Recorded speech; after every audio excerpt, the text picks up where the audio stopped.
আপনি এমনিতে একটু ডুব দিয়েই থাকে, কিন্তু তারপরেও সিনেমার মধ্যে গিয়ে চরিত্রে আরও বেশি ডুব দিয়ে যে থাকার ব্যাপারটা, সেটা নিয়ে কি বলবেন? ডুব দিয়ে থাকাটা তো আমার জন্য ভালোই না, খারাপ তো না। এটা আমাকে আসলে আমার জীবনে প্লাস করছে, রাইট, আমাকে মাইনাস করেনি। তো আমার মনে হয় যে আমি চুপে চাপে থেকে আমার কাজটা আমি ঠিকঠাক করতে পারছি কিনা সেটা ইম্পর্টেন্ট, আর আমি চুপচাপ থেকে আমার কাজটাই করতে চাই, অন্য কিছু না। আমাকে নিয়ে শুধু সিনেমা ছাড়া অন্য কোনো আলোচনা দরকার তো নেই, দরকার আছে দরকার তো নেই। তো যেহেতু আমি অ্যাক্টার, আমার কাজ হচ্ছে সিনেমা করা, আমার কাজ হচ্ছে অ্যাক্টিং করা, ভালো ভালো প্রোডাকশন করা।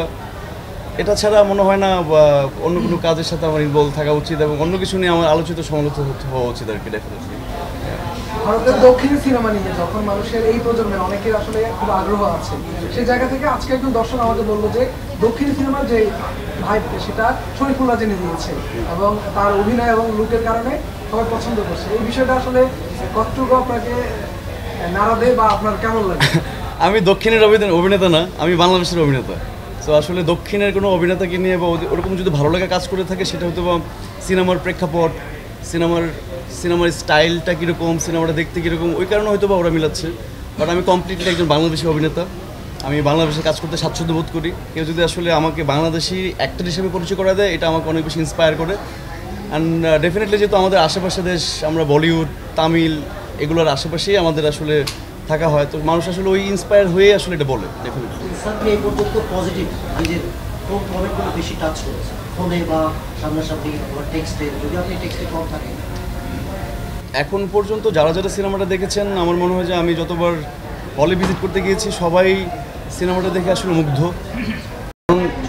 এটা আমি একটু আগে বলছিলাম যে এটা শুধুমাত্র অ্যাকশন ওরিয়েন্টেড না, এটা আসলে সিনেমাটা না দেখা পর্যন্ত মানুষ বুঝবে না, আর এটাতে অনেক কিছু আছে।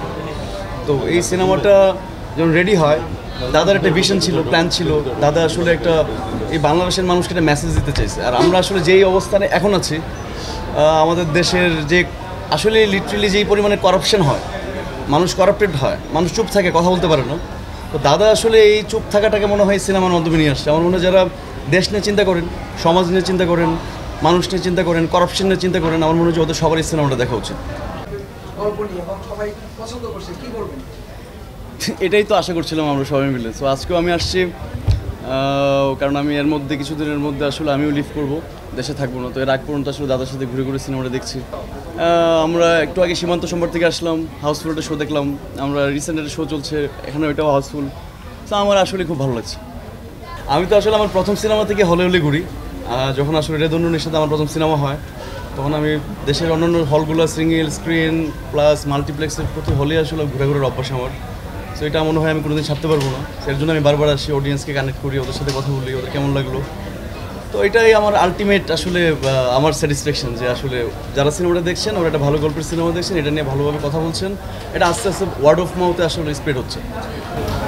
প্রথম যেদিন গল্পটা শুনছেন, ওই দিন তো মনে হচ্ছিল যেটা আসলে ভর করবে, বা ফার্স্ট রিডিংয়ে আপনার ফিলিংসটা কী ছিল? না, ওরকমভাবে তো আসলে ভেবেচিন্তে আমি কোনোদিনই কোনো স্ক্রিপ্ট পড়ে যে এটা ব্যবসায়িকভাবে অনেক সফলতা অর্জন করবে, এভাবে ভেবে আমি কোনোদিন স্ক্রিপ্টটা নেইনি। বাট সামহাও মানুষের পছন্দের কারণে, মানুষের ভালো লাগার কারণে সিনেমাটা ওয়ার্ক করে গেছে, যেটা আমরা হাওয়াতে দেখেছি, পরনে দেখেছি, যে আস্তে আস্তে মানুষের ওয়ার্ড অফ মাউথে মানুষের আসলে সিনেমাটা দেখার পরে কথা বলছে, সেটা নিয়ে মানুষ জানতেছে। তো আস্তে আস্তে আমাদের এখন পর্যন্ত সবগুলো শো হাউসফুল। আর আমি মনে করি যে খুব দ্রুত এটা যদি চলতে থাকে, আমাদের আরও বেশি বেটার একটা প্লেস হবে আমাদের, ডেফিনেটলি।